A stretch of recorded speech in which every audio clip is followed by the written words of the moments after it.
El día de hoy es sobre las medidas cautelares según el Código Orgánico Integral Penal.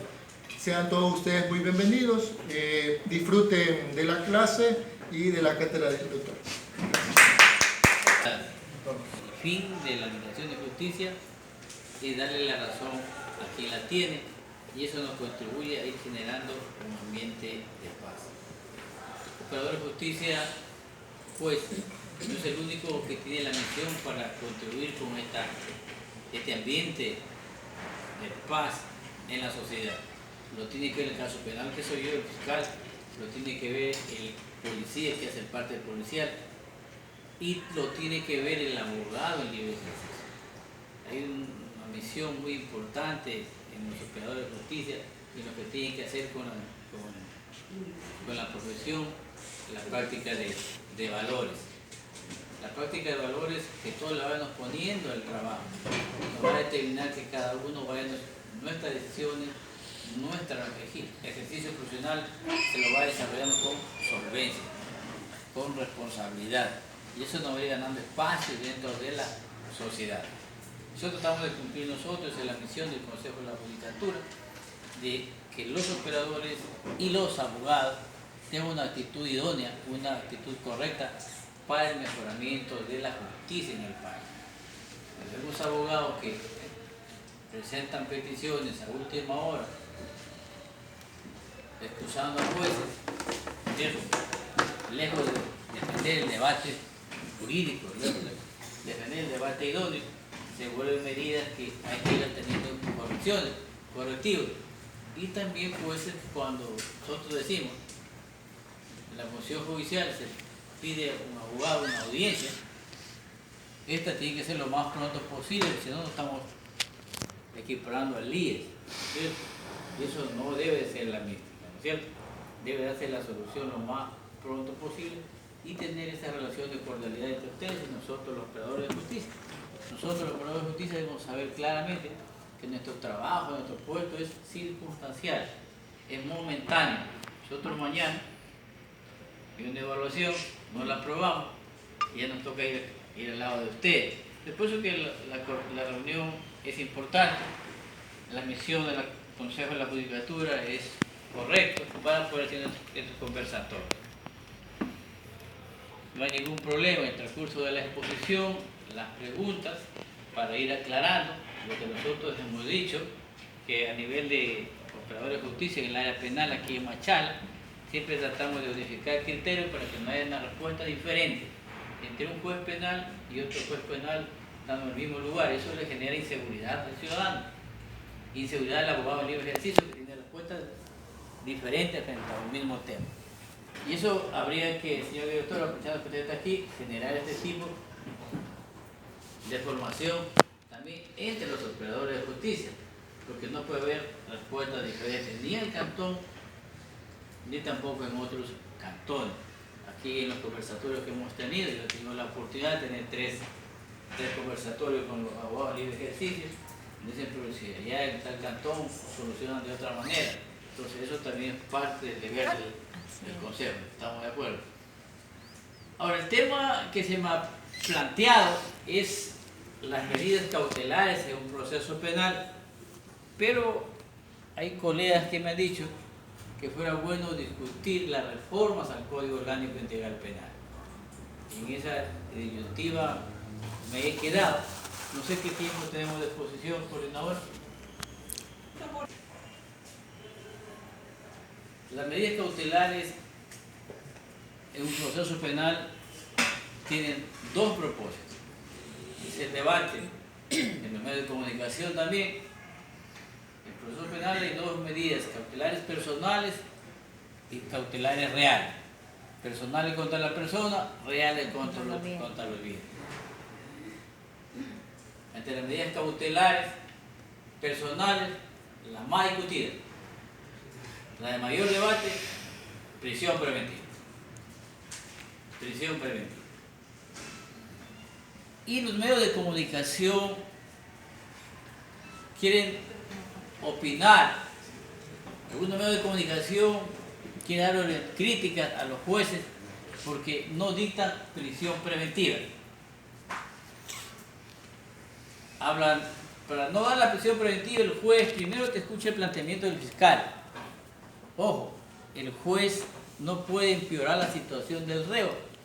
Principio constitucional.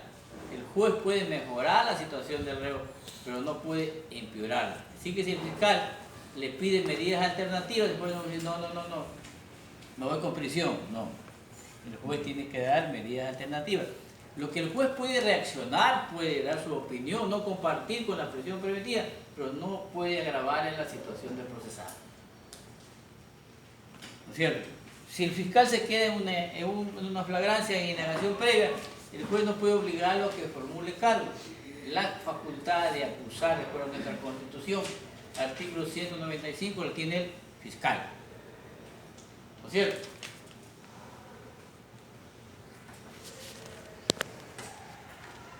Vamos con unos principios constitucionales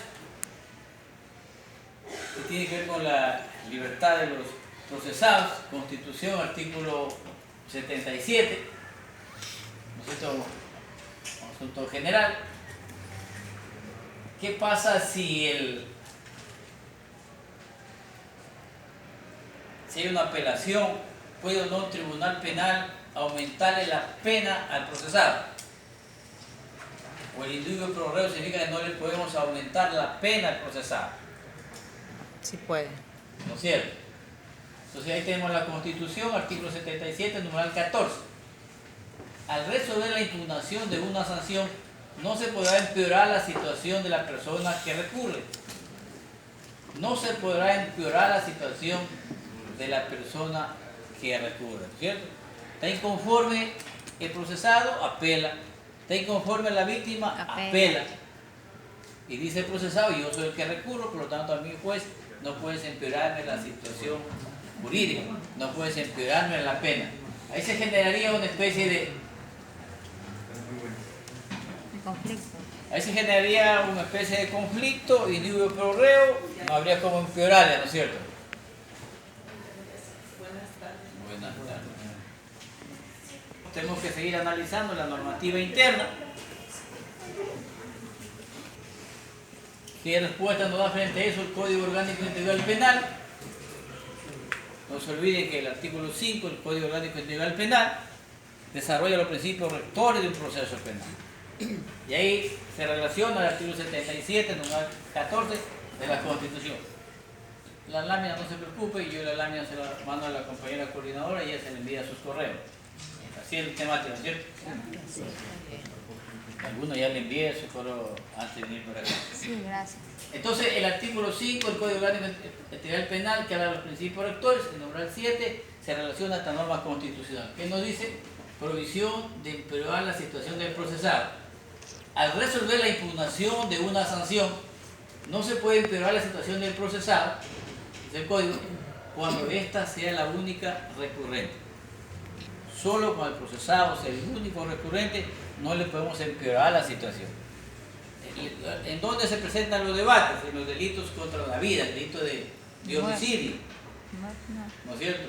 Hay homicidio en legítima defensa, hay homicidio en delito preterintenzional, cuando lo quiso herir y se le murió, hay homicidio simple, hay homicidio calificado que se conoce como asesinato, hay legítima defensa, hay exceso de la legítima defensa, o sea, más allá de la defensa, y donde todo eso tiene penas diferentes. Entonces el procesado dice, no, esto puede ser un delito preterintencional, la defensa. La víctima dice, no, esto es asesinato.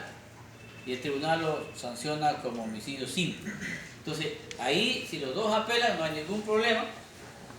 El Tribunal Superior debate y se puede recibir. Está aclarado este primer tema para poder continuar. Si tienen alguna pregunta, cuando es el único que ha impugnado. No impugna el fiscal, no impugna a la víctima, él se siente inconforme, va al Tribunal Superior, ahí no se le puede empeorar la pena, a pesar de que el Tribunal Superior considere que se debe aumentar la pena. Nosotros tenemos algunos recursos, alguna decisión de la Corte Nacional, al resolver el recurso de casación, dice, ha impugnado el procesado, pero aquí no hay exceso de legítima defensa, aquí hay homicidio. Pero porque no podemos empeorar la situación del reo y es el único que ha impugnado, se le ratifica el exceso de legítima defensa. ¿Estamos de acuerdo? Vamos llegando a las medidas cautelares. Y las medidas cautelares todas se pueden apelar, no todas se pueden apelar. ¿Cuál es la disyuntiva? Hay un principio constitucional, artículo 76, numeral 7, literal M. En el artículo 76 están básicamente las reglas del debido proceso, artículo 76 de la Constitución. Artículo 77 están los derechos de las personas privadas de su libertad, pero el artículo 76, numeral 7, literal M, nos dice que principio constitucional, que se puede recurrir en los fallos, resoluciones, en todos los procedimientos en que se decidan los derechos del procesado.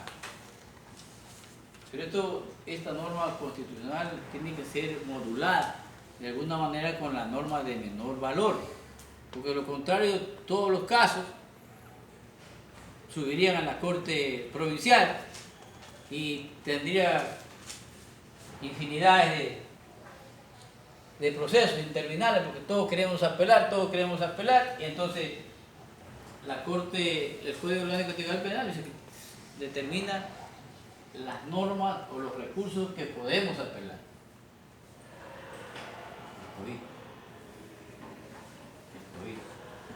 Entonces, por ejemplo, en contravenciones penales, solo se puede apelar en aquellas sentencias que dicte el juez en que haya privación de libertad.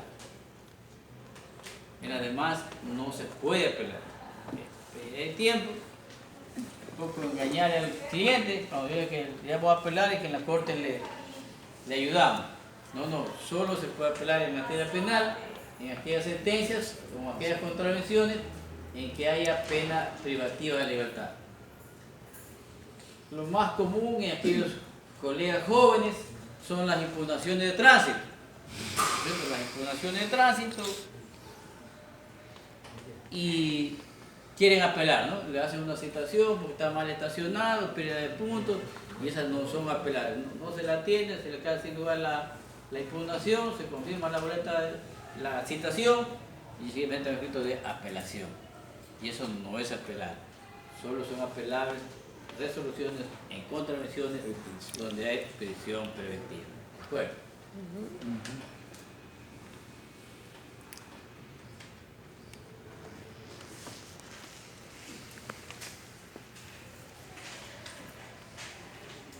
Si apelo,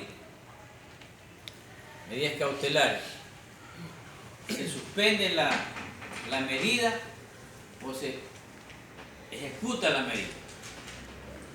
Hay un principio general, ¿no?, que cuando uno interpone recurso de apelación no se puede ejecutar la decisión, por algo está, ¿cierto? Es un principio general.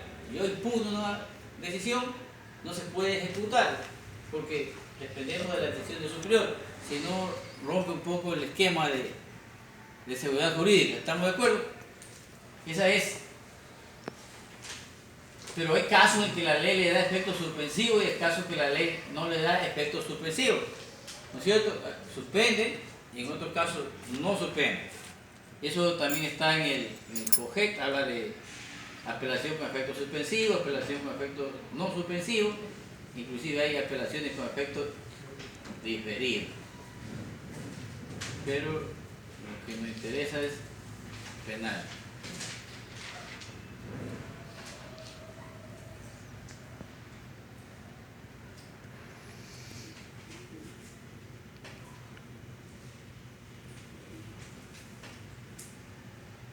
Bueno, aquí hay lo que no.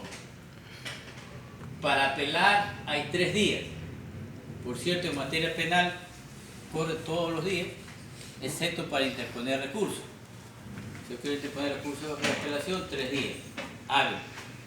No hay que confundirse, pero en cambio que yo voy a anunciar pruebas, ¿no es cierto?, en procedimiento directo, hay que anunciar pruebas hasta 3 días antes de la audiencia, ¿no es cierto? Que la audiencia, después de pasar la flagrancia, la audiencia directa, ¿qué plazo es? 10 días. En la reforma del código ya no dice que va a ser la audiencia de flagrancia en 30 días. De la audiencia de flagrancia a la audiencia de juicio, 20 días. Ahora está en 10. Es complejo ahora en 10 días, ¿no? Porque en el caso de droga, nos viene la pericia de la droga, el análisis químico que lo hace en Guayaquil, que no se lo hace aquí, no tenemos. Salen las audiencias, hay fallidas que después no están sancionados al juez cuando difieren las audiencias, que es un tema de bastante debate.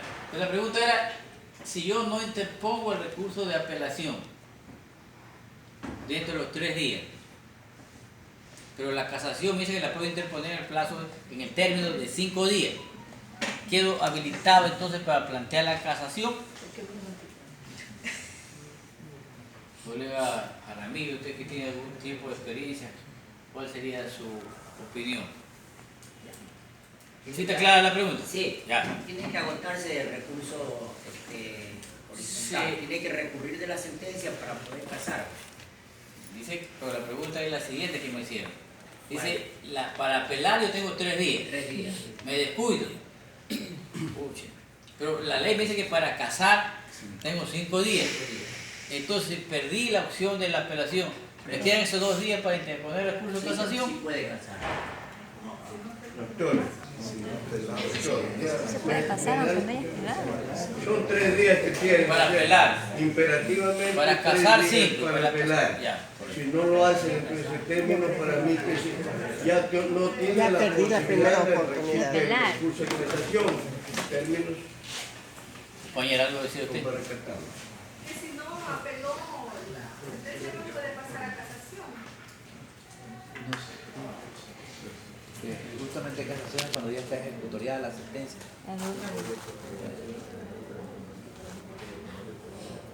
No puede pasar. Claro. Queda firme la sentencia.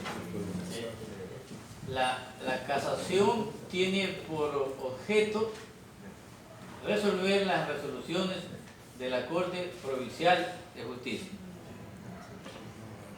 o en el caso del Tribunal Contencioso o Tributario. Ese es el objetivo de la casación. Pero cuando están en firme, ¿verdad? No. Entonces, no hay cómo saltar. No hay cómo saltar. Si precluyó el derecho, es como seguir escalera, seguir piso. No puedo saltar el piso 10. Entonces, la casación revisa la decisión de apelación. Si se descuidó y no pudo interponer el recurso de apelación en los 3 días, lo sentimos mucho, esa falta de una idónea defensa técnica. O sea, no hay el encadenamiento que tiene que haber. Tiene que haber el encadenamiento. Sentencia, apelación, casación. Si se rompe ese encadenamiento, No es válido. perdimos el Bien, caso. bien. Gracias, doctor.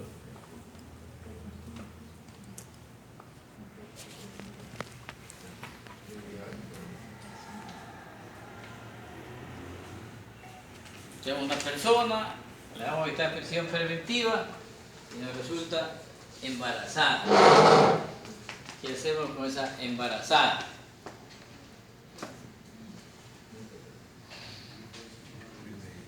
El artículo 624 del COIP.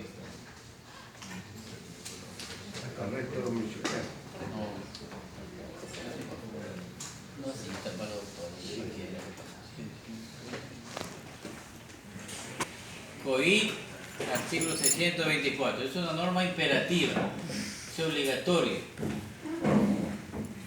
No puede salvarle ni el fiscal, ni el juez, ni la víctima.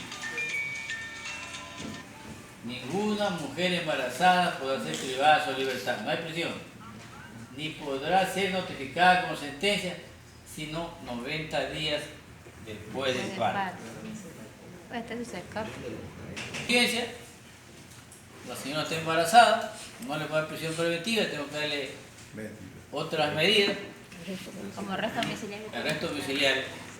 De arresto domiciliario. Pero se pasa la audiencia y no es cómo anunciar la sentencia. Prohibición. Hoy hay que esperar 90 días después del parto. Arresto domiciliario, uso de dispositivos de vigilancia electrónica para asegurar inclusive el cumplimiento de la pena. Diferente con las personas de la tercera edad. No tiene la ley la misma regulación con las personas de tercera edad.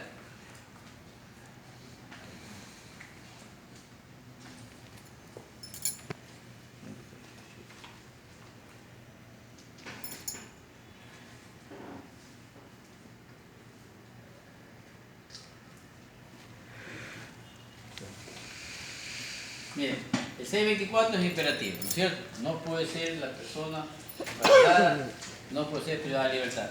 No dice podrá. Tiene que Dice cumplir. que ninguna mujer embarazada podrá ser, es imperativo. Claro. Pero es diferente con las personas de la tercera edad. Medidas cautelares personales y medidas cautelares reales. Vamos a la persona. Miren, 537. COI. Sin perjuicio de la pena con la que se sanciona la infracción, o sea, grande o pequeña la pena, sin perjuicio de la pena que se sancione la infracción, la prisión preventiva dice, podrá ser sustituida, es optativa, podrá ser sustituida por el arresto domiciliario y el uso de dispositivos de vigilancia electrónica. En el caso de la persona mayor de 5 años. ¿Podrá significa que puede o no puede? O sea, puede o no puede. Ah, ya, o sea, Podrá. digamos, Hay que ver eso, el nivel de salud, por ejemplo, la persona mayor de 5 años. Sería facultativo del juez, entonces. Sí. La sana crítica después. Si no le tiene miedo, si le tiene miedo a los medios de comunicación social, se queda preso. O las redes sociales. No olvídate, se va a quedar preso. Doctor, y en el caso de una persona con una enfermedad catastrófica, Catastrófica también se Entra puede entonces poner también. la medida alternativa, correcto. ¿ya?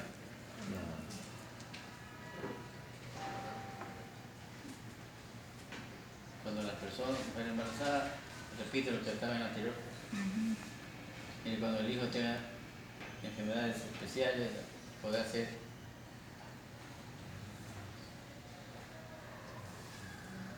Doctor, una pregunta. En este artículo 537, o sea, es decir, todo adulto mayor no debe ir a prisión. no, no es así. Podrá. Es opcional. Podrá, no dice deberá. Y, o sea,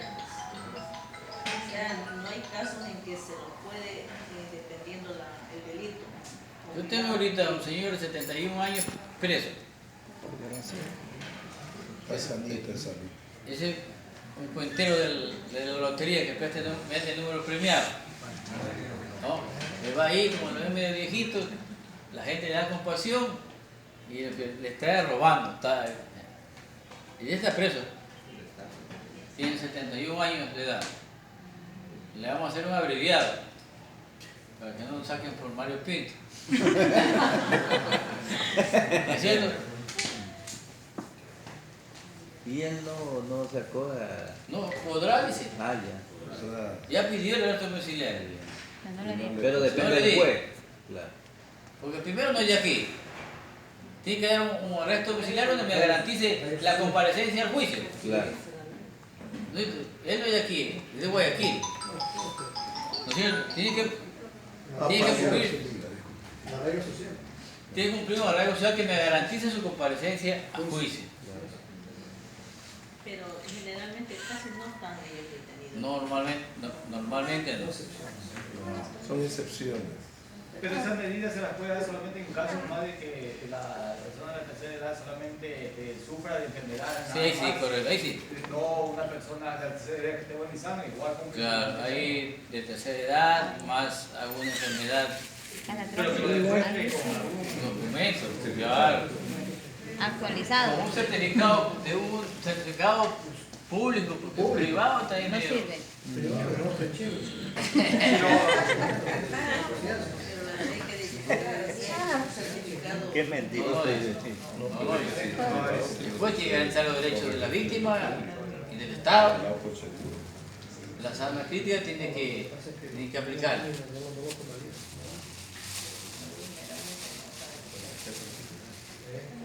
Pero la sana crítica tiene que ser en base De la evidencia, de la prueba, claro. a la convicción.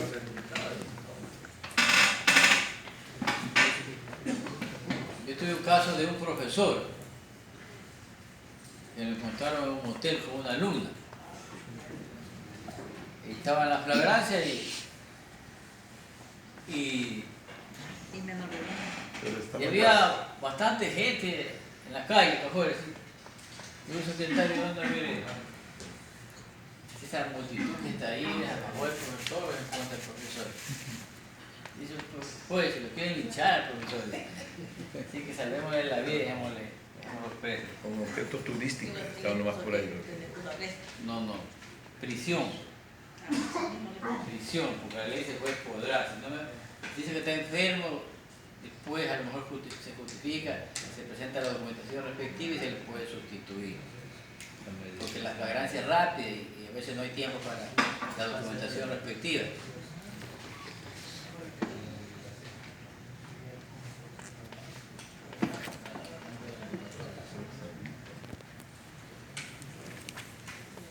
Gracias.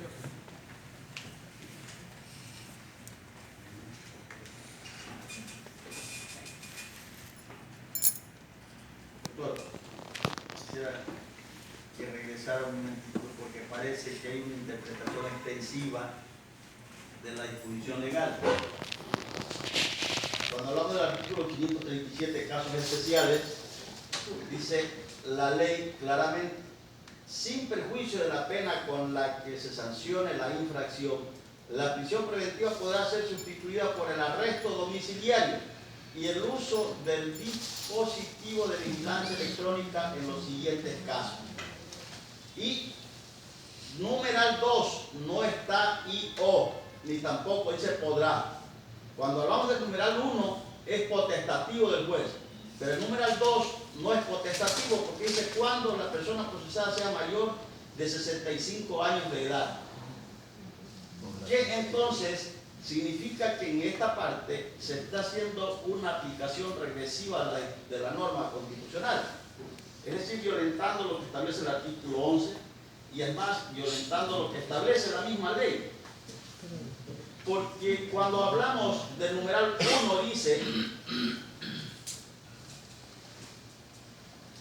cuando la persona es una mujer embarazada y se encuentre hasta en los 90 días posteriores al parto en los casos de que la hija o hijo nazca con enfermedades que requieren cuidados especiales de la madre, podrá, es en esa disposición, en ese numeral, podrá suspenderse hasta un máximo de 90 días más.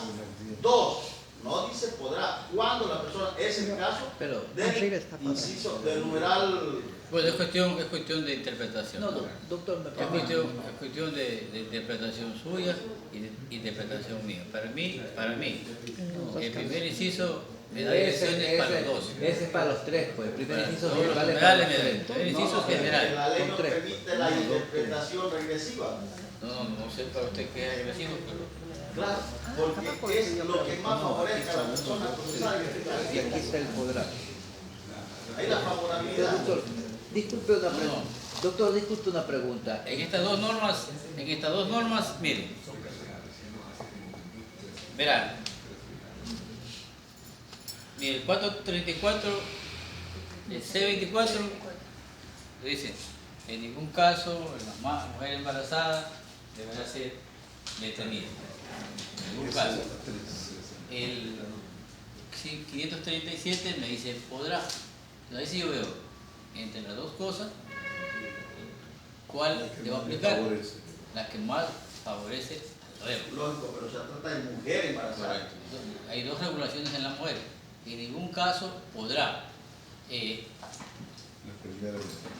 Una mujer embarazada podrá ser privada de su libertad. Pum. Sí, así viene la segunda, ¿verdad? Va a la primera. ¿No es cierto? Pero ya para el hombre. para el anciano no hay ese corcho en ninguna parte de la ley como se ve para la mujer. Queda pendiente el podrá. Y eso es lo que acontece. Eso es lo que se aplica. Disculpe, doctor, una preguntita. El primer inciso no es regulatorio para los 3 numerales. Sí. Entonces, si es regulatorio para los 3 numerales, se aplica para los 3 numerales el podrá. Claro, pero hay una norma adicional a favor de la mujer. El 637 que hablaba. Correcto. Sí. Ahí lo que dice el doctor Jorge Pincay. Tengo 2 normas, tengo que aplicar lo que más favorezca al reo. Pero esa norma no va a ir para...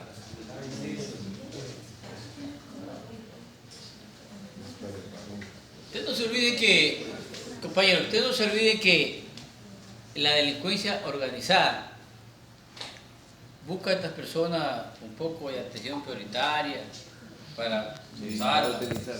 Entonces de eso hay que cuidarse, ¿no? Hay personas que ingresan artículos prohibidos a la cárcel. Entonces las bandas organizadas andan buscando personas embarazadas, personas de tercera edad.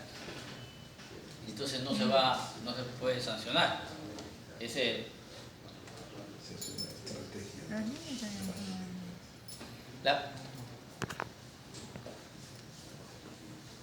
Entonces, la prisión preventiva la podemos, en la medida cautelar, a cual que la podemos apelar a la prisión preventiva, no es como ver el COIDI. Sí, yo tengo aquí el viejito. Acá se lo voy a poner todo.